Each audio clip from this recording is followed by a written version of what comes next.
Assalamualaikum warahmatullahi wabarakatuh. Halo semuanya, selamat datang di channel YouTube Aulia Wanda. Kali ini saya akan mempresentasikan tugas pengantar kewirausahaan. Sebelumnya saya akan memperkenalkan diri terlebih dahulu. Perkenalkan, nama saya Aulia Wanda dengan NIM 20337004. Saya berasal dari Prodi S1 Statistika, Fakultas Matematika dan Ilmu Pengetahuan Alam Universitas Negeri Padang. Dengan dosen pengampu mata kuliah pengantar kewirausahaan yaitu Dr. Marwan SPD MSI. Adapun tugas yang ingin saya presentasikan kali ini yaitu Business Plan. Dengan usahanya yaitu iBread. Sebelum lanjut untuk menyaksikan video ini, terlebih dahulu teman-teman silahkan like dan subscribe ya. Terima kasih.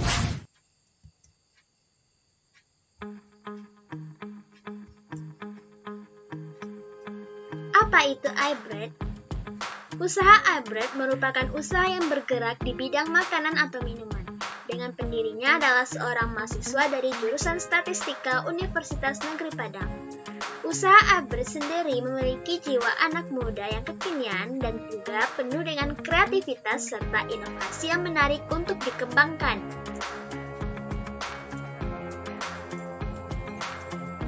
Deskripsi tentang usaha iBread ini. Cuaca yang panas di kota Padang membuat orang-orang lebih suka mengonsumsi produk minuman atau makanan yang dingin. Ada aneka jajanan yang bisa dipilih, tetapi terkadang minuman atau produk makanan tersebut menggunakan bahan yang bisa berbahaya untuk kesehatan seperti pemanis buatan, pewarna makanan yang bukan untuk makanan. iBread merupakan roti yang diisi oleh es krim dengan berbagai bentuk dan jenis dari es krimnya. Roti dengan es krim ini tentu bisa menjadi pilihan yang cocok bagi sebagai konsumsi sehari-hari.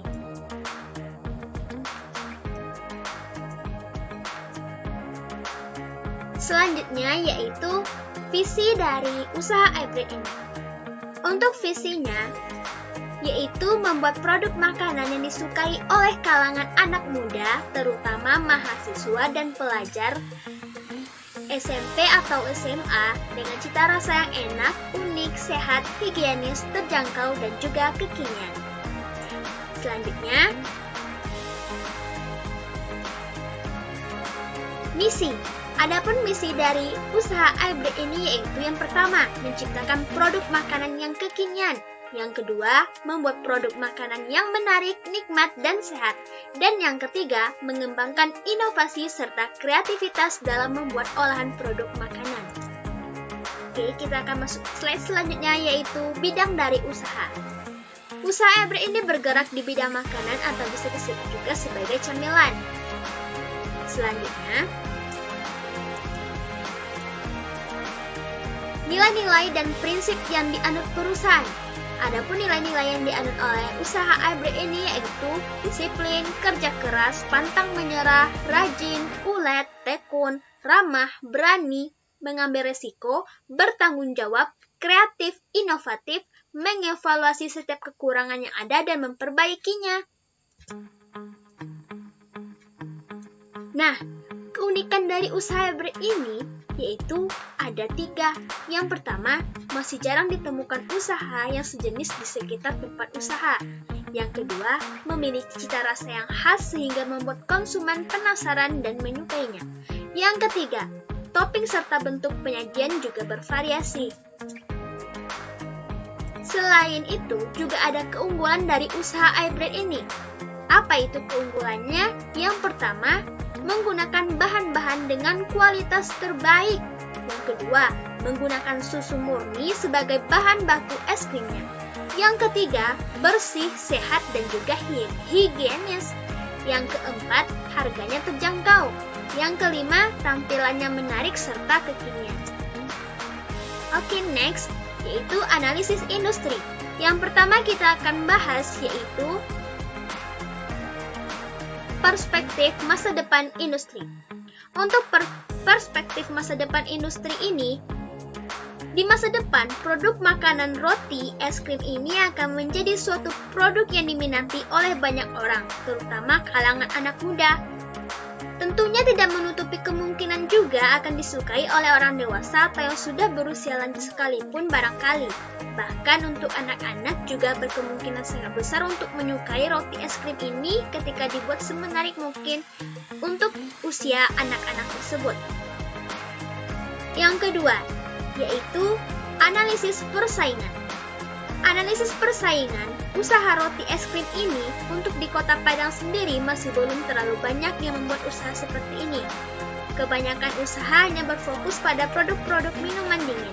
Kalau roti es krim bisa mengganjal perut karena kandungan karbohidrat dari rotinya, sedangkan es krim yang terbuat dari susu mengandung nilai protein yang sangat dibutuhkan oleh tubuh. Tentunya, untuk usaha roti es krim ini, persaingannya masih cukup kecil dan kemungkinan untuk unggul dari produk makanan lain lebih tinggi. Oke, kita akan masuk kepada segmentasi pasar yang dimasuki.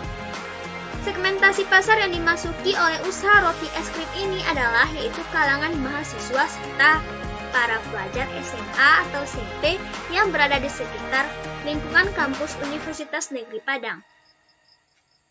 Selanjutnya yaitu ramalan-ramalan tentang produk yang dihasilkan.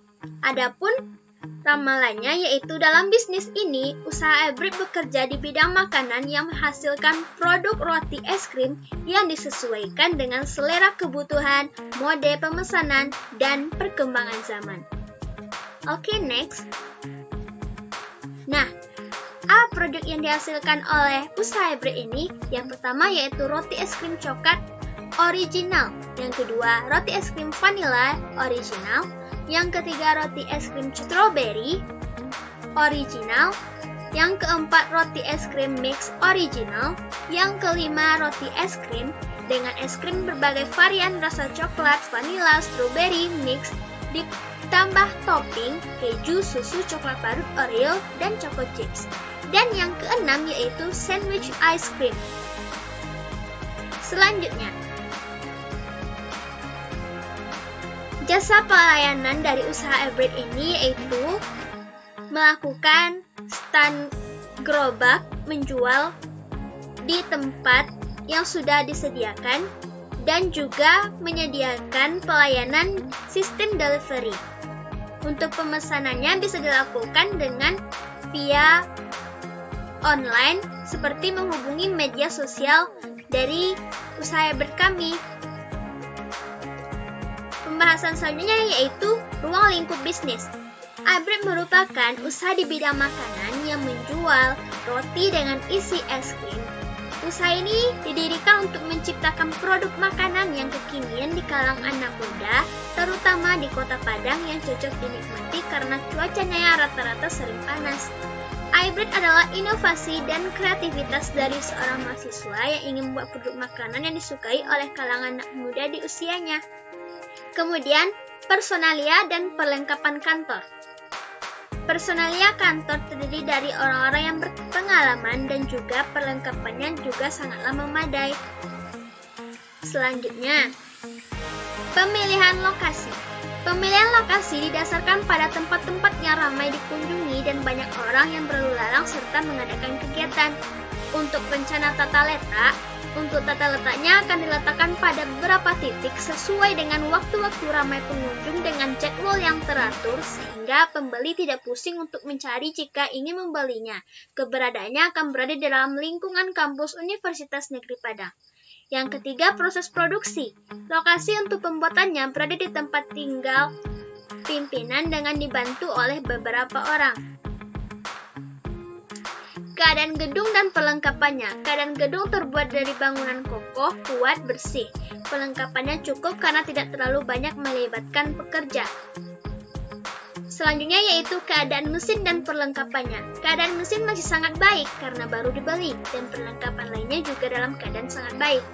Selanjutnya yaitu sumber-sumber bahan baku. Bahan baku diambil dari sumber yang berkualitas tentunya. Oke, kita akan masuk kepada bagian selanjutnya yaitu rencana pemasaran. Nah, Di rencana pemasaran ini ada tiga pembahasan, yaitu segmentasi pasar, target pasar, dan positioning. Kita akan lanjut ke selanjutnya, yaitu pertama, penetapan harga tentang perencanaan. Harga satu roti es krim yaitu 5.000 untuk original, sedangkan yang plus topping harganya 7.000. Pelaksanaan distribusi dilakukan oleh beberapa orang, di mana satu orang harus selalu menjaga stand penjualan dan 2 orang lagi standby jika sewaktu-waktu ada yang meminta untuk delivery order. Selanjutnya, promosi yang dilakukan. Promosi yang dilakukan dengan menyebar info di media sosial. Dan untuk pengembangan produk ini akan dikembangkan sesuai dengan perkembangan zaman dan tren yang sedang berkembang. Nah, untuk struktur dari usaha ini dapat teman-teman lihat pada slide atau video teman-teman. Selanjutnya yaitu evaluasi tentang kelemahan bisnis.